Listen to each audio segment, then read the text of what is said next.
បាទស្ដីបងប្អូនអរគ្នាហើយយើងស្ថិតនៅក្រុងប៉ោយប៉ែតហើយនេះយើងនៅក្នុងឃ្លាំងដែលយើងនៅការឋានហ្មងបងប្អូនដែរនេះយើងញោមចាស់សល់ពីអាគារដែលគេហៅមកអាគារហើយវាមាន2អាគារយើងគេហៅមុនតែ11ជាន់ទេឥឡូវវានៅអា15ជាន់ហើយនេះយើងកាត់ញោមនៅសល់នៅឃ្លាំងហើយញោមថ្មីក៏ចិត្តចូលមកដល់បែរពី2ថ្ងៃទៀតគឺមកទៀតអូណែនាំតិច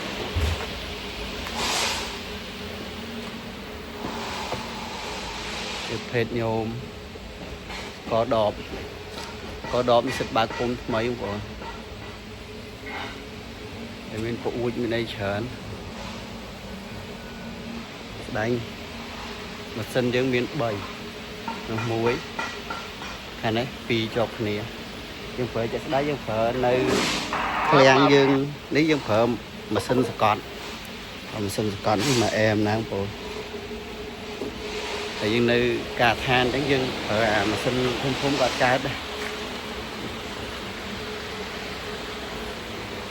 បងប្អូនវីដេអូមានតែប៉ុណ្ណឹង